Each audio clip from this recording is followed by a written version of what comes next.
الحمد لله رب العالمين والصلاة والسلام على سيد المرسلين وعلى آله وصحبه أجمعين. أما بعد فأعوذ بالله من الشيطان الرجيم. بسم الله الرحمن الرحيم. إن الله لا يستحي أن يضرب مثلا ما بعوضة فما فوقها فأما الذين كفروا آمنوا فيعلمون أنه الحق من ربهم وأما الذين كفروا فيقولون ماذا أراد الله بهذا مثلا. ما قبل آیتوں میں اللہ تبارک و تعالیٰ نے اس بات توحید، اس بات رسالت فرما دی. اس کے بعد صداقت رسول کے طور پر بطور دلیل اعجاز قرآن ذکر کر دیا کہ یہ نبی کے زبان سے اللہ یہ قرآن جاری فرما رہے ہیں. تو ساری انسانیت اور فصحاء اور بلغاء اس جیسے پیش کرنے سے عاجز ہے. تو یہ خود دلیل ہے کہ یہ حق نبی ہے. اور اس کے بعد اللہ تبارک و تعالیٰ نے تخفیف اخروی اور بشارت کو ذکر فرمایا. اب یہاں سے کچھ شبہات کا جواب اللہ تبارک و تعالیٰ ذکر فرما رہے ہیں. یہ آیت اس وقت نازل ہوئی جب یہود نے اور اسی طرح کفار نے یہ کہا کہ اللہ تبارک و تعالیٰ کا اگر یہ کلام ہے اس میں مکیوں کا ذکر کیوں ہے؟ وَيَسْلُبُهُمُ الذُّبَابُ شَيْئًا لَا يَسْتَنقِذُونَ. اللہ مثال سے سمجھا رہے ہیں کہ اگر یہ بت جو تم بنا کے عبادت کرتے ہو ان کے اوپر مکھیاں بیٹھ جائیں، تم کوئی چیز نظر و نیاز کے طور پر وہاں رکھ دیتے ہو، یہ مکھیاں آ کے ان کو کھا جاتے ہیں تو ان کو نہیں روک سکتے ہیں، تو تمہیں کیا فائدہ پہنچائیں گے؟ اور اسی طرح اللہ نے فرمایا کمثل العنکبوت، اور مکڑی کے ساتھ اللہ تبارک و تعالیٰ اسی طرح مکڑی کے جالے کا مثال دیا ہے. تو انہوں نے کہا کہ اگر یہ اللہ کا کلام ہے تو اس میں بڑے بڑے چیزوں سے مثال بیان کرنی چاہیے، نہ کہ خسیس چیزوں کے ساتھ. سمجھ آئی بات؟ تو اللہ تبارک و تعالیٰ اس کا جواب ذکر فرما رہے ہیں کہ مثال ہوتا ہے وضاحت کے لیے. اس کے لیے اور وضاحت اگر کسی چھوٹی چیز سے ہو سکتی ہے تو اللہ اس کو ذکر فرمائیں گے. اگر کسی بڑی چیز سے ہو سکتی ہے تو اس بڑی چیز کا ذکر ہوگا. سمجھ نہیں آئی بات؟ تو لہٰذا مقصود اس چیز کے چھوٹے اور بڑے ہونے کا نہیں ہے بلکہ سمجھانے کا ہے. اس کی ہے بات آئی نا سمجھ میں؟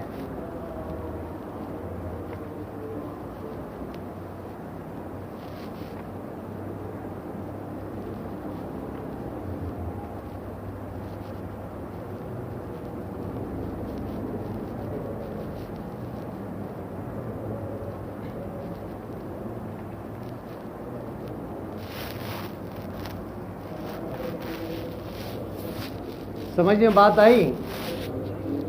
اس لیے یہ چھوٹی چیز بھی اللہ کے مخلوق ہیں اور بڑی چیز بھی اللہ کے مخلوق ہے.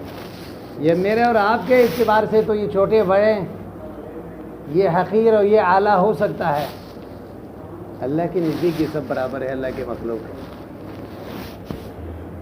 وضاحت جس چیز سے ہوگی تو اللہ اسی کو ذکر فرمائیں گے. بطور مثال وَنَزَلَ رَدًّا لِقَوْلِ الْيَهُودِ، یہ ان اللہ لا یستحی آیت نازل ہوئی ہے یہود کے قول کے رد میں. لما ضرب اللہ المثل بالذباب، اللہ نے مکیوں کا مثال ذکر فرما دی. فی قوله تعالی وَإِن يَسْلُبْهُمُ الذُّبَابُ شَيْئًا وَالْعَنْكَبُوتُ فی قوله تعالی، عنکبوت اور کا مثال ذکر فرما دی مکڑی کے، کمثل العنکبوت ما اراد اللہ بذکر هذه الاشیاء الخسیسہ۔ مشرکین نے کہا کہ اللہ ان خسیس مخلوق کو بطور مثال ذکر کر کے کیا ارادہ فرماتے ہیں؟ اللہ تو عالی شان ذات ہے، تو لہٰذا مثال بھی اپنے شان کے مطابق کسی بڑی چیز کا ذکر کر دیں تو اللہ جواب پہ کیا فرماتے ہیں؟ ان اللہ لا یستحی ان یضرب مثلا، اللہ شرماتا نہیں ہے ان یضرب مثلا، کہ کوئی مثال بیان کریں۔ ضرب معنی بیان کے بھی ہیں، جال کے بھی ہیں، سمجھ نہیں آئی بات؟ کوئی مثال پیش کریں، کوئی مثال بیان کریں۔ ان اللہ لا یستحی، لا یستحی معنی لا یترکو کے ہے، اس کی ہے اللہ نہیں چھوڑتا۔ کیوں؟ اس لیے کہ حیا یہ انسانی صفت ہے، اللہ تبارک و تعالیٰ اس سے منزہ ہے، پاک ہے۔ اللہ کیا ہے؟ منزہ ہے، اللہ پاک ہے۔ سمجھ نہیں آئی بات؟ ہاں بھائی، تو کہاں سے آ رہا ہے بھائی؟ کتاب لے کے کھڑے ہو جاؤ، روزانہ وضو کرنے جا رہے ہو۔ بات آئی نا سمجھ میں؟ حیا انسانی صفت ہے، اللہ کی طرف نسبت نہیں کی جاتی ہے۔ شرمانا یہ انسان کا صفت ہے، سمجھ نہیں آئی بات؟ لیکن انسان کے لیے یہ اچھا صفت ہے۔ الحیاء شعبۃ من الایمان، یہ ایمان کا شعبہ ہے۔ اور پھر الحیاء کلہ خیر، حدیث میں آتا ہے نبی اکرم صلی اللہ علیہ وسلم فرماتے ہیں حیا ہمیشہ خیر ہی لاتا ہے۔ آدمی کے اندر شرم حیا ہو نا، وہ گناہ کی طرف نہیں جاتا، اور کم از کم لوگوں سے ڈرتا ہے کہ لوگ کیا کہیں گے۔ اگر آدمی بے شرم ہو جائیں پھر اس کو کسی چیز کی پرواہ نہیں۔ اذا فاتک الحیا فافعل ما شئت، پھر جو بھی کرتا ہے اس کے اوپر کوئی فرق نہیں۔ سمجھ نہیں آئی بات؟ اور بے حیا آدمی ایک چھوٹے سے گناہ کرتے ہوئے بھی اگر کوئی دیکھ لے تو وہ شرم محسوس کرتا ہے، اپنے مالک سے اور مخلوق سے شرماتا ہے کہ میں نے غلط کیا۔ ایک صحابی نبی اکرم صلی اللہ علیہ وسلم کے زمانے میں اپنے بھائی کو سمجھا رہے تھے۔ السلام علیکم۔ وعلیکم السلام، خیریت؟ الحمدللہ خیریت ہے نا؟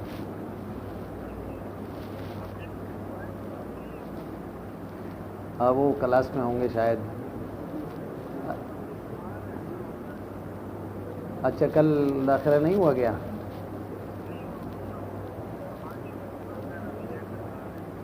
اچھا صحیح ہے، چلو میں ابھی فارغ ہو کر بھی بتا دوں گا، صحیح ہے؟ ہاں ابھی صحیح ہے۔ بات سمجھ میں آئی؟ ایک صحابی اپنے بھائی کو سمجھا رہا تھا کہ آپ اتنا شرما رہے ہیں، لوگوں کے سامنے بات نہیں کر سکتے ہیں، لوگوں کے سامنے، تو پھر بڑے ہو کر کیا بنو گے؟ تو نبی اکرم صلی اللہ علیہ وسلم نے سنا، یہ فرمایا کہ چھوڑ دیں، حیا انسان کو ہمیشہ خیر ہی لاتا ہے۔ بات سمجھ میں آئے نا؟ ان کو آپ یہ درس دے رہے ہیں کہ زیادہ شرمائے نہیں۔ بات سمجھ میں آئے نا؟ حیا جو ہے ہمیشہ کیا ہے؟ انسان کے لیے خیر لاتا ہے۔ بات سمجھ میں آئے نا؟ تو اس وجہ سے ہاں باری تعالیٰ کی طرف نسبت ہوگا تو پھر ترک کے معنی میں، کیوں؟ حیا کے لازم چیز کیا ہے؟ ترک ہے۔ کسی چیز سے آدمی شرماتا ہے تو اس چیز کو نہیں کرتا ہے نا، چھوڑ دیتا ہے اس چیز کو، تو لہٰذا کیا معنی ہوں گے؟ لازمی معنی۔ کیا معنی؟ مفسرین فرماتے ہیں ان اللہ لا یستحی، اللہ تبارک و تعالیٰ نہیں چھوڑتا ان یضرب مثلا، ایک مثال بیان کریں، ان یضرب مثلا یہ مفعول اول ہے. ما نکرہ موصوفہ ہے اپنے ما بعد کے لئے، بے ما بعد مفعول ثانیہ، ما بعد کے ساتھ مل کے یہ کیا ہو جائیں گے؟ مفعول ثانی بن جائیں گے. بات سمجھ میں آئی نا؟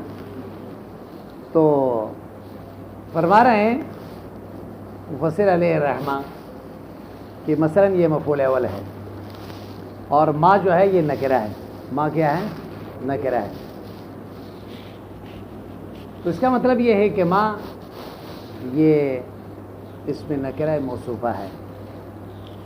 بات سمجھ میں آئی نا؟ اور پھر ما بعد کے ساتھ مل کے یہ مفعول ثانی ہو جائیں گے. ایو مثل کانا، آپ کو پتہ ہے کہ ما یشین کے معنی میں بھی آتا ہے.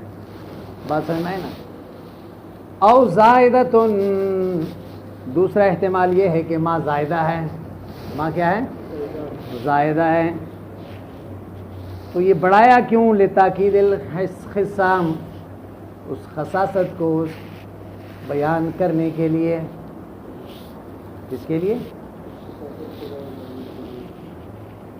چاہے جتنے بھی چھوٹا ہو پھر بھی بیان کریں گے، اللہ نہیں چھوڑیں گے مثال کو. فما بعد المفعول الثانی، پھر باقی مفعول ثانی کیا ہوگا کہ اس صورت میں اور ما کے بعد جو آ رہا ہے بعوضہ، یہ فما فوقا، یہ کیا ہو جائیں گے؟ یہ اس کے لیے مفعول ثانی بن جائیں گے. آگے فرما رہے ہیں بعوضہ مفرد ہے بعوض کے، وہو صغار البق کے. بات سمجھ میں آئی؟ بعوضہ مچھر کو کہتے ہیں جو کچھ. سمجھ نہیں آئی بات؟ اس کو اللہ فرماتے ہیں اور فما فوقہا، یا اس سے بھی بڑھ کر ہو خصاصت میں. فما فوقہا فی الخصاصت وفی الصغر، ایک چھوٹا سا مچھر ہوتا ہے. بات سمجھ میں آئی نا؟ اس کو بھی بطور مثال اللہ تبارک و تعالیٰ ذکر فرمائیں گے، چاہے اس سے بھی کم کیوں نہ ہو خصاصت میں یا صغر میں. بات سمجھ میں آئی نا؟ اکبر و منہا، یا اس سے بڑھ کر ہو خصاصت میں. بات سمجھ میں آئی نا؟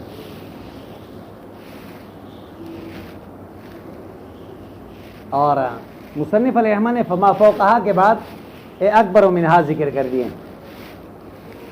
اس سے مراد یہ بتانا چاہتا ہے کہ جسے میں بڑا ہونا مراد ہے. بات سمجھ میں آئی نا؟ لیکن زیادہ تر مفسرین یہی فرماتے ہیں فما فوقہا فی الصغر والحقارت. بات سمجھ میں آئی نا؟ لا یترک بیانہ لما فیہ من الحکم. اب لا یترک، یہ لا یستحی کا معنی بتائے. اللہ ایسے مثالوں کو نہیں چھوڑ دیں گے، اس لیے کہ ایسے مثال کو بیان کرنے میں بہت حکمتیں ہیں. کیا ہے؟ حکم جمع حکمت ان کے. فَأَمَّا الَّذِينَ آمَنُوا فَيَعْلَمُونَ أَنَّهُ الْحَقُّ مِنْ رَبِّهِمْ. اب مثال کیوں ذکر ہو رہا ہے؟ اس کا وضاحت فرما رہے ہیں کہ مثال بیان کرنے کا حکمت یہ ہے، ماننے والے تو قرآن کے ہر مثال کے اوپر ایمان لے آئے گا اور اس پر یقین کرے گا، یہ اللہ کی طرف سے ہے. لیکن وَأَمَّا الَّذِينَ كَفَرُوا، کافر پھر کہیں گے کہ اللہ ایسے مثالوں سے کیا ارادہ فرما رہے ہیں، تو ان کے لیے کفر کا ذریعہ اور وسیلہ بن رہا ہے. ان کے لیے کیا بن رہا ہے؟ کفر کا ذریعہ اور وسیلہ بن رہا ہے. فَأَمَّا الَّذِينَ، پس وہ لوگ آمنوا جو ایمان لاتے ہیں، فَيَعْلَمُونَ ان کو پتہ ہے، أَنَّهُ الْحَقُّ، أَنَّهُ الْحَقُّ، یہ قرآن کریم یا یہ مثال حق ہے. حق کا معنی کیا ہے؟ الثابت الواقع موقعہ. حق کہتے ہیں ثابت کو، واقع کو. کس کو؟ تو مفسر کہہ رہا ہے الواقع موقعہ کا مطلب کیا ہے؟ الواقع موقعہ کا مطلب یہ ہے جہاں مثال کو ذکر کرنا چاہیے جہاں جس مثال کو ذکر کرنا چاہیے اللہ نے اسی کو وہاں پہ ذکر فرمایا. ایک مثال ایک جگہ زیادہ مناسب ہوتا ہے، دوسرا مثال دوسری جگہ پر مناسب ہوتا ہے. تو اللہ تبارک و تعالیٰ کے سارے مثال جو ہے نفس الامر میں جہاں ضرورت ہوتی ہے اسی کے مطابق اللہ نے ذکر فرما دی. وَأَمَّا الَّذِينَ كَفَرُوا، جو کافر ہیں، فَيَقُولُونَ، یہ لوگ کہتے ہیں، فَيَقُولُونَ، بات سمجھ میں آئی؟ ماذا اراد اللہ بہذا مثلا، بات سمجھ میں آئی؟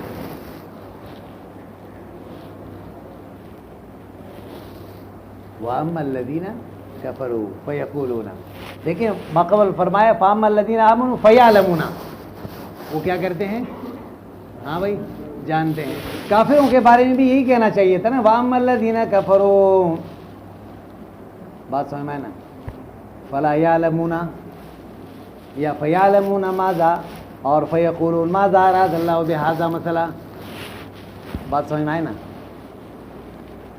تو یہ کہنا چاہیے تھا فَأَمَّا الَّذِينَ كَفَرُوا فَلَا يَعْلَمُونَ، فلا کیونکہ ماقبل ذکر علم کا ہے اور یہاں کس کا ہونی چاہیے؟ عدم علم کا. لیکن اللہ تبارک و تعالیٰ نے اسلوب کو بدل لیا، وہاں علم کا ذکر فرمایا جو اعتقاد جازم کے معنی میں ہے، یہاں قول کا ذکر فرمایا. بات سمجھ میں آئے نا؟ تو یہ بتانے کے لیے ان کا یہ کہنا یہ بطور دلیل ہے ان کے جہالت کے، بطور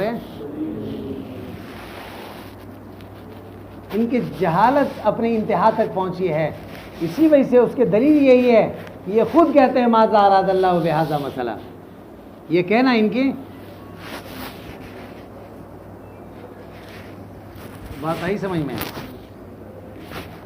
ماذا اراد اللہ بہذا، یہ تمیز مثلا، ہاں اے بہذا المثل، اور ما استفہام انکاری ہے، ما استفہام ہے یعنی ماذا اراد اللہ بہذا مثلا، کیا ارادہ فرماتے ہیں اللہ تبارک و تعالیٰ اس مثال سے، یعنی کیا مطلب آگے ذکر کر رہا ہے کہ ایو فایت فی ہے، اس میں کیا فائدہ ہے کہ مچھر کا مثال ذکر کر دی، عنکبوت کا مثال ذکر کر دی، یعنی کیا مطلب؟ کوئی فائدہ نہیں، کوئی فائدہ. استفہام انکاری اس کا مطلب ہوتا ہے،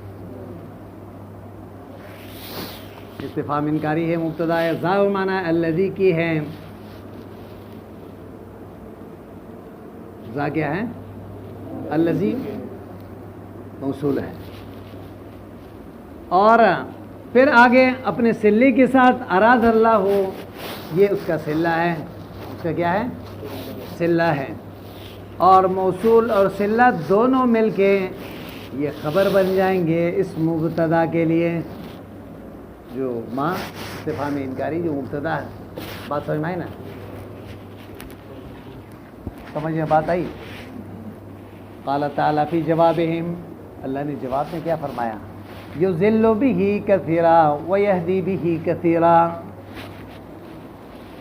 اللہ گمراہ فرماتے ہیں ان مثالوں کے ذریعے سے بہت سے لوگوں کو، ویہدی بہ کثیرا، یضل گمراہ ہو جاتے ہیں بہی اس مثال کے ذریعے سے، کثیرن بہت سے لوگ، ویہدی بہی ہدایت پاتے ہیں اس قرآن کے اور اس مثال کے ذریعے سے، کثیرن بہت سے لوگ، یعنی منافق اور یہودی اور کافر اس مثال کا انکار کر کے جو اللہ کی طرف سے آیا ہے کفر کافر بن گئے، گمراہ ہو گئے. اور مومن اس مثال کی تصدیق کر کے لتصدیق ہم بھی کہ یہ اللہ کی طرف سے ہے، وہ کیا ہو جاتے ہیں؟ ہدایت یافتہ ہو جاتے ہیں.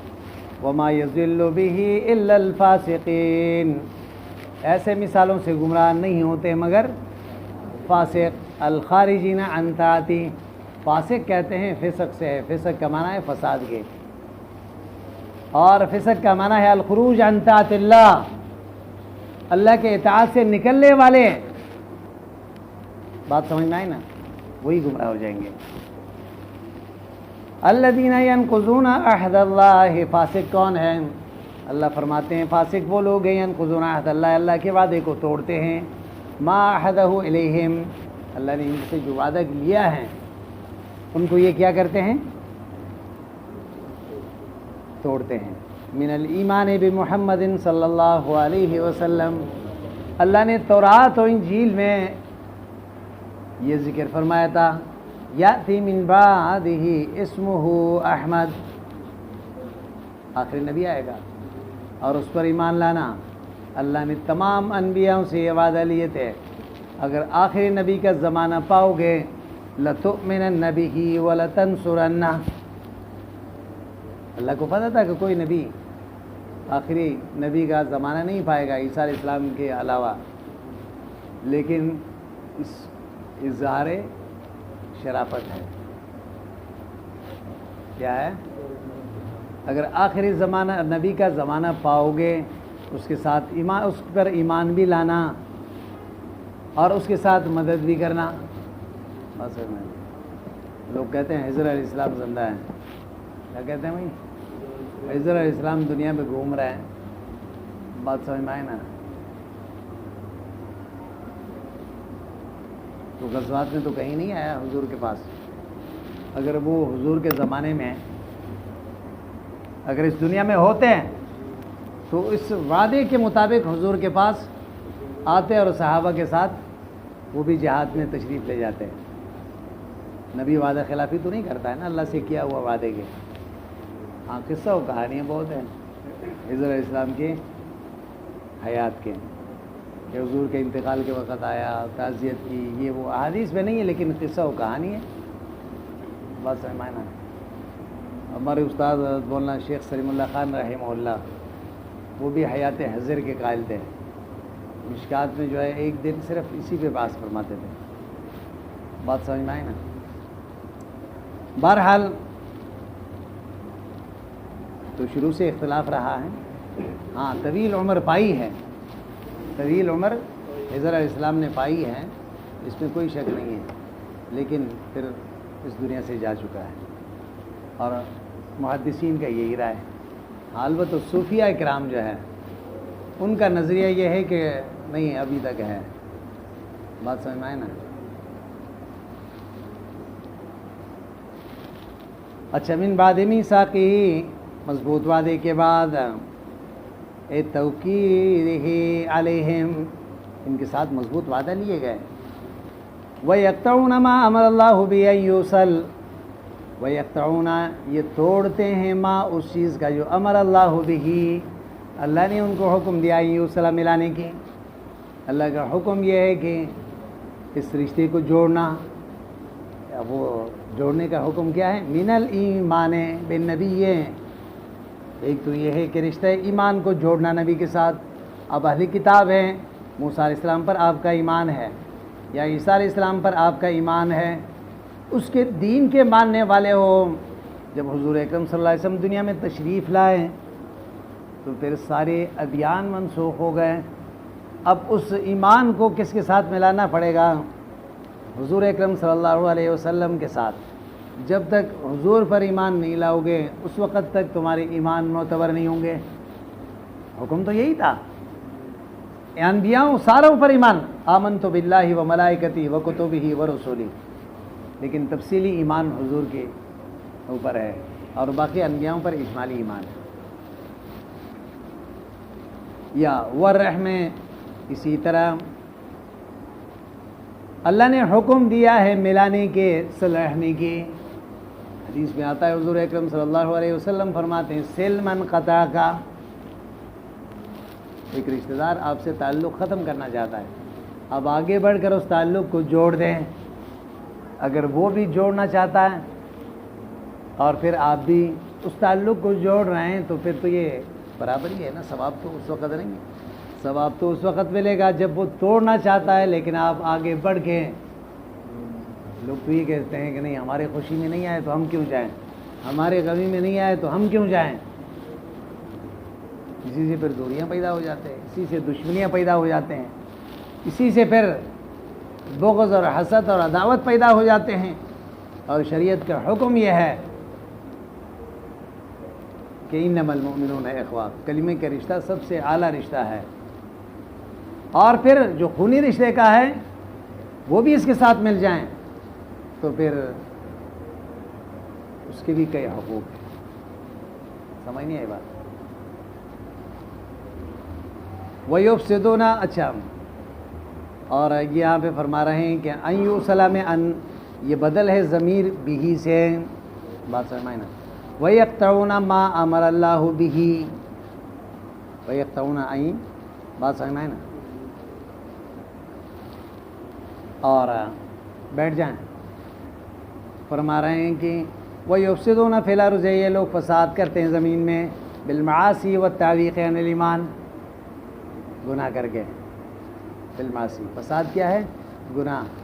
ظہر الفساد فی البر والبحر بما کسبت ایدی الناس، انسان جب اس دنیا میں گناہ کرتا ہے تو یہ فساد برپا کرتا ہے. اس کے گناہ کی وجہ سے بارش رک جاتی ہے، اس کے گناہ کی وجہ سے علاقے میں نحوست پیدا ہو جاتے ہیں، اس کے گناہ کی وجہ سے قتل و غارت گری ہو جاتے ہیں.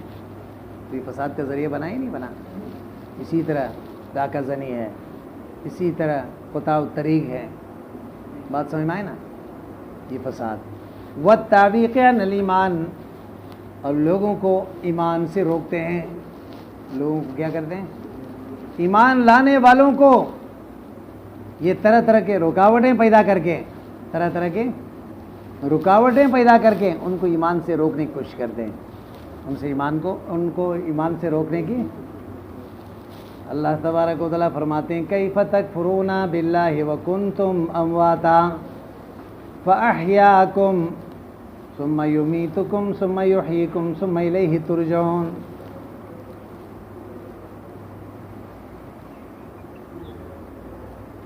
کیف تکفرون، تم کیسے کفر کرو گے؟ اللہ کی تنبیہ ہے. یا اہل مکہ، تو جیسے پہلے بھی کہا قرآن کا اسلوب یہی ہے کہ العبرۃ لعموم اللفظ لا لخصوص المورد. العبرۃ لعموم اللفظ لا لخصوص المورد. اگر کوئی آیت کسی شان نزول کے متعلق، کسی واقعے کے متعلق نازل ہوئی ہے تو وہ شان نزول کا بیان کرنا صرف وضاحت کے لیے ہوتا ہے، باقی حکم عام ہوگا. تو کیف تکفرون، ان کے مخاطبین اولین اہل مکہ اور پھر سارے دنیا کے کافر مراد ہیں. کیف تکفرون، تم کیسے کفر کرو گے اللہ پر. وقد کنتم امواتا، اموات معنی معدومن، اموات معنی بے جان. اللہ تعالی الانسان حین من الدہر لم یکن شیئا مذکورا، انسان پر ایسا وقت نہیں ہے اس کو کوئی پہچانتا بھی نہیں تھا، اس کا تذکرہ نہیں تھا دنیا میں. اللہ نے اس کو تذکرہ دیا، اللہ نے اس کو پہچان دی. ہاں، امواتا سے مراد کیا ہے؟ اے نطفن فی الاسلاب، تم نطفے کی شکل میں تھے باپ کے پشت پہ، باپ کے پشت پہ ذرات کی شکل میں تھے. امواتا، بات سمجھ میں آئے نا؟ اور آگے فرما رہے ہیں وقد کنتم امواتا. یہاں مفسر علیہ رحمٰن نے وکنتم کے بیچ میں واو کے بعد کنتم سے پہلے قد نکالا ہے، اور یہ بتانے کے لیے کہ یہ جملہ جو ہے وکنتم امواتا، یہ حال ہے قد کے تقدیر کے ساتھ. کس کے ساتھ؟ قد کے تقدیر کے ساتھ. کیونکہ فعل ماضی یہ عام طور پر قاعدہ ہے کہ فعل ماضی جب حال واقع ہوتا ہے تو وہاں پہ قد کا آنا ضروری ہوتا ہے، چاہے لفظاً ہو یا تقدیراً ہو، لفظاً ہو یا تقدیراً ہو. تو لہٰذا یہاں کنتم سے پہلے قد نکالنے پڑیں گے. امواتن اے نطفن فی الاسلاب، باپ کے پشت پہ نطفے کی شکل میں تھے. فَأَحْيَاكُمْ، اللہ تبارک و تعالیٰ نے تمہیں کیا کر دی؟ زندگی دی، اس دنیا میں آ گئے. فَأَحْيَاكُمْ فِي الْأَرْحَامِ وَالدُّنْيَا بِنَفْخِ الرُّوحِ فِيكُمْ، کیونکہ روح پھونکا جاتا ہے ماں کے پیٹ میں 40 دن تک نطفہ رہتا ہے. بات سمجھ میں آئی نا؟ اور 40 دن کے بعد خون کا ٹکڑا بن جاتا ہے 40 دن تک. پھر 40 دن کے بعد پھر 40 دن جو ہے وہ گوشت کا ٹکڑا بن جاتا ہے. سمجھ نہیں آئی بات؟ فَكَسَوْنَا الْعِظَامَ لَحْمًا، پھر وہ ہڈی میں بدلتا ہے، ہڈی میں گوشت پیدا ہو جاتے ہیں. پھر اس کے بعد اللہ تبارک و تعالیٰ فرشتے کو بھیجتے ہیں اور انسان کے شکل اور نقشہ بناتا ہے وہ، اور پھر اس کے روح پھونکے جاتے ہیں اور اسی وقت تقدیر میں لکھا جاتا ہے کہ یہ دنیا میں کتنا رہے گا، کتنا کھائے گا. بات سمجھ میں آئی نا؟ سعید ہوگا یا شقی ہوگا، یہ ساری باتیں اس دنیا میں انسان کے آنے سے پہلے اللہ تبارک و تعالیٰ نے تقدیر میں لکھا ہوا ہے. سمجھ نہیں آئی بات؟ ہاں. اب یہ ایک آدمی شقی اور سعید ہونے کا پہلے سے لکھا ہوا ہے، تو ہم عمل کیوں کریں؟ دوسری طرف یہ بھی تو پہلے سے لکھا ہوا ہے کہ کتنا کھائے گا، کہاں سے کھائے گا، تو اسی کو دیکھتے ہوئے آدمی گھر میں بیٹھتا ہے. ہاں بھائی، نہیں بیٹھتا نا، تو محنت کرتا ہے، پھر اس کو ملتا ہے. تو پھر یہ شقاوت اور سعادت میں پھر یہ کیوں؟ سمجھ نہیں آئی بات؟ ہاں. تو توکل کا مطلب یہی ہوتا ہے کہ اسباب استعمال کر کے انجام اللہ کے سپرد کریں. آپ کا کام میدان میں آنا ہے، آپ کا کام اسباب کو استعمال کرنا ہے، نتیجہ آپ کے ہاتھ میں نہیں ہے. ایک آدمی 10 گھنٹہ محنت کر کے 1000 روپے کماتا ہے، ایک آدمی جو ہے وہ 1000 روپے 1 گھنٹے میں کماتا ہے. سمجھ نہیں آئی بات؟ نحن قسمنا بینہم معیشتہم، اللہ فرماتے ہیں ہم اسباب پھر مختلف پیدا کر دی، اسی کے مطابق انسان چلتا ہے. سمجھ میں بات آئی یا نہیں آئی؟ آپ پڑھیں گے عقائد کی کتاب میں، شروع کی ہوگی نا؟ ابھی نہیں کیا ہے شرح قائد؟ ہاں بھائی. فَأَحْيَاكُمْ فِي الْأَرْحَامِ وَالدُّنْيَا بِنَفْخِ الرُّوحِ، ہاں روح فیکم. والاستفہام للتعجب، استفہام کیف تکفرون، کیسے کفر کرتے ہو؟ یہ تعجب کے لیے نہیں کرنی چاہیے نا. یہ تو عجیب بات ہے کہ اللہ نے تمہیں ایک نطفے سے انسان بنایا اپنے قدرت کاملہ سے، اور تم پھر بھی نہیں مانتے ہو اللہ کے احسان. آگے کیا فرمایا؟ من کفرہم، استفہام تعجب ہے ان کے کفر کا، مع قیام البرہان، دلیل موجود ہے. کیا ہے؟ اور والتوبیخ، اور استفہام توبیخ کے لیے بھی ہے، بات سمجھ، تنبیہ کے لیے، ڈرانے کے لیے. ثم یمیتکم، پھر اللہ تبارک و تعالیٰ ثم لایا اس لیے کہ دنیا کی زندگی تھوڑی سی طویل ہے. کیا ہے بھائی؟ کوئی 60 سال، کوئی 70 سال، کوئی 50 سال. ہاں. پھر تمہیں موت دیتا اللہ عند انتہاء اجالکم، جب وقت پورا ہو جاتا ہے. ہر آدمی اس دنیا سے جائے گا اپنے وقت پورا کر کے. عند انتہاء ثم یحییکم، پھر اللہ تمہیں دوبارہ زندہ کریں گے بالبعث، کل قیامت کے دن. بیچ میں قبر کا زندگی کہاں گیا؟ ہاں بھائی، نہیں سمجھے؟ بیچ میں ایک اور زندگی بھی تو ہے نا قبر کے، اللہ نے اس کو ذکر نہیں کیا. نہیں سمجھے؟ کیوں ذکر نہیں کیا؟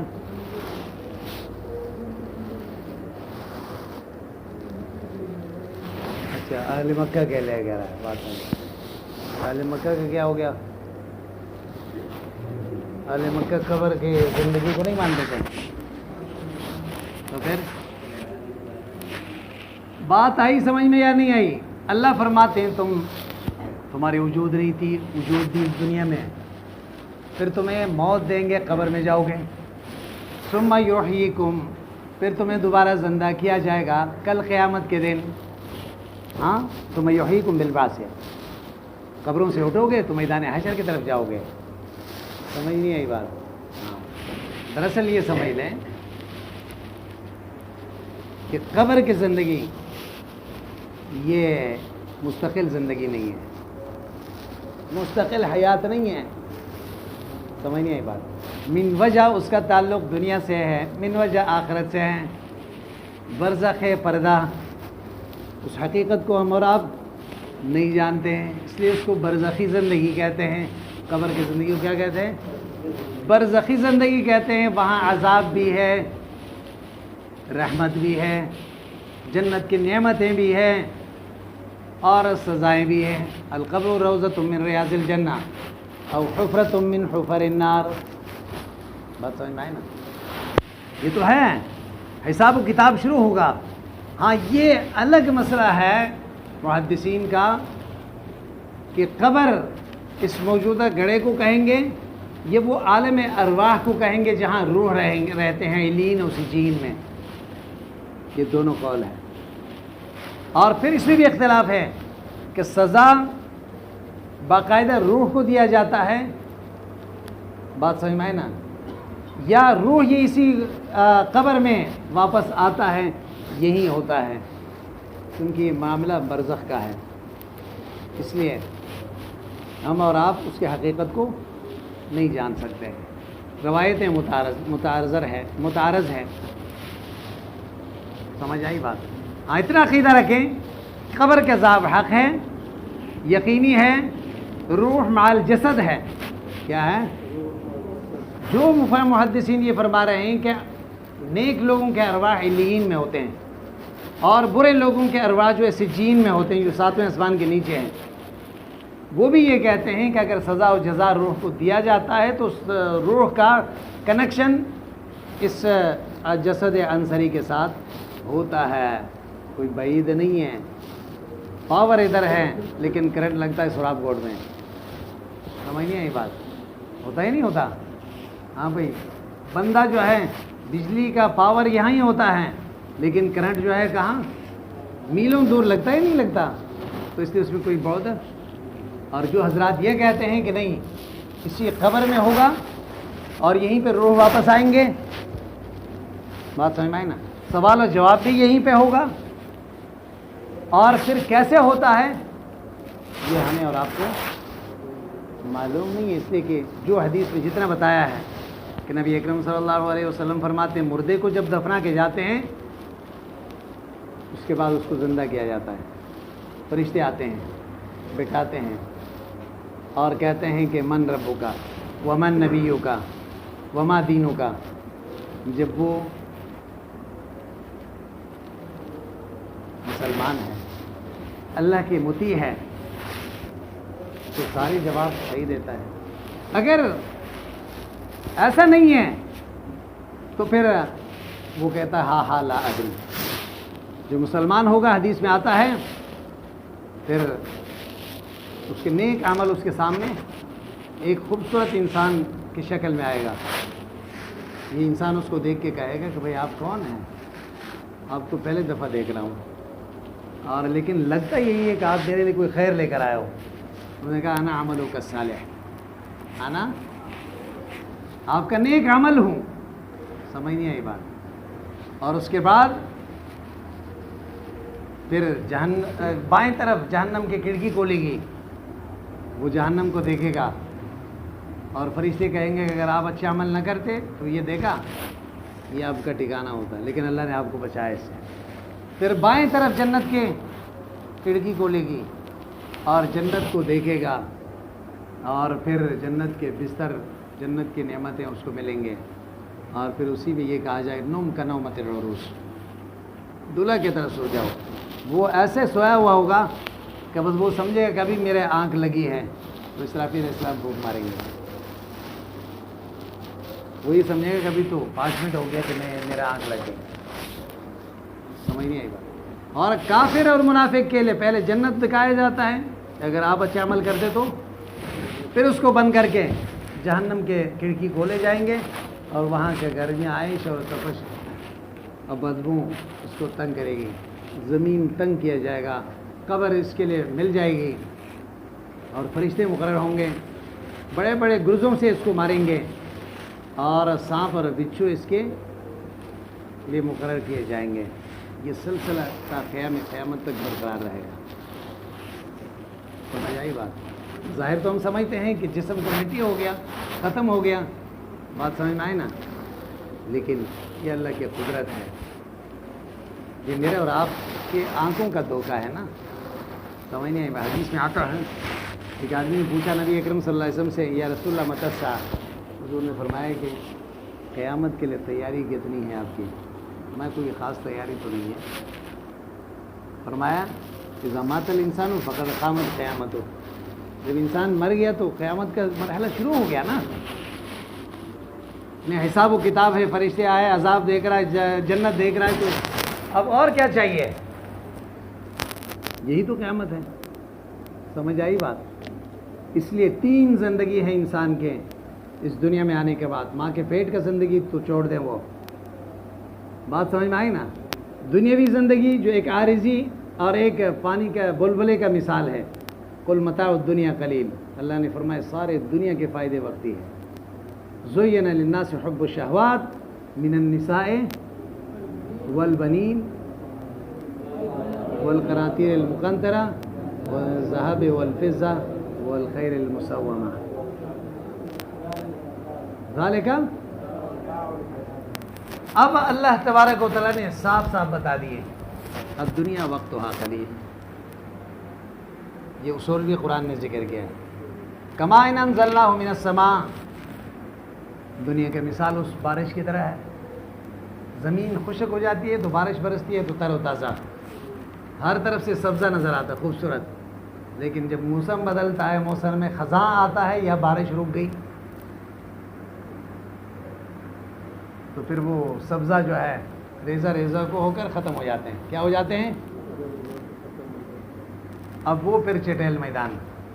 اللہ فرمائے یہی انسان کی زندگی ہے، جوانی ہے، صحت ہے، آدمی سمجھتا ہے کہ یہ ہمیشہ رہیں گے، لیکن اچانک بڑھاپے کا خزاں شروع ہو جاتا ہے، سمجھنے یہ بات، صحت نہیں رہی، جوانی نہیں رہی، اور دنیا کا مزہ ختم ہو گیا، پھر آدمی آہستہ آہستہ قبر کے قریب ہو جاتا ہے۔ اللہ نے مثال سے سمجھایا، لو کانت الدنیا تعدل عند اللہ جناح بعوضہ، اگر یہ دنیا اللہ کے ہاں ایک مچھر کے پر کے برابر بھی اہمیت ہوتے ہیں نا، اللہ کافر کو ایک گھونٹ پانی بھی نہ پلاتے، لیکن دنیا میں اللہ کافروں کو زیادہ دیا نا، سمجھ نہیں آئی بات؟ اس لیے حضور اکرم صلی اللہ علیہ وسلم سے یہی فرمایا گیا کہ اگر آپ چاہتے ہیں تو سامنے پہاڑ کو سونے کا بنا دیں، حضور نے فرمایا نہیں، اللہم احیینی مسکینا وامتنی مسکینا واحشرنی فی زمرۃ المساکین، تاکہ حساب و کتاب کم ہو، میں ایک دن بھوکا رہنا چاہتا ہوں تاکہ صبر کروں، دوسرے دن کھاؤں تاکہ شکر ادا کروں۔ شکر اور صبر یہ 2 اعلیٰ صفت ہے انسان کی، سمجھ آئی بات؟ اس لیے عذاب قبر حق ہے، اور قبر کے عذاب باقاعدہ آپ اس میں پڑھیں گے شرح قائد میں، بات سمجھ میں آئی نا، ایک باب عذاب قبر کے متعلق ہے۔ تو بہرحال باقی رہ گئی یہ بات کہ یہاں اللہ تبارک و تعالیٰ نے قبر والی زندگی کو کیوں ذکر نہیں کیا؟ اس لیے کہ وہ کوئی مستقل زندگی نہیں۔ اب یہ بتانے کا مقصد یہ تھا کہ 3 مرحلہ انسان کی زندگی کے، ایک دنیا کی زندگی ہے جو عارضی ہے، دوسرا قبر کا زندگی ہے، بات سمجھ میں آئی نا، تو وہ برزخ کی زندگی اس کو کہتے ہیں، تیسرا آخرت کا زندگی ہے جو دائمی ہے۔ اب دنیا کی زندگی ہے تو عارضی، لیکن آگے تمام زندگیوں کے میں کامیابی کے دار و مدار اسی عارضی زندگی کے اوپر ہے تو دنیا کی زندگی عارضی خسیس، لیکن قبر اور حشر میں کامیابی کے دار و مدار اس عارضی زندگی پر ہے۔ کس پر ہے؟ اس عارضی زندگی پر ہے۔ اس لیے اللہ تبارک و تعالیٰ نے ذکر نہیں، ثم یحییکم بالبعث ثم الیہ ترجعون، پھر اللہ کی طرف لوٹ جاؤ گے، تردون بعد البعث ہے۔ اچھا، فیجازیکم باعمالکم، پھر تمہیں بدلا دیں گے تمہارے اعمال کے، تمہیں کیا کریں گے؟ واللہ هو الذی خلق لکم ما فی الارض جميعا ثم استوى الی السماء فسواہن۔ اچھا چلیے بس۔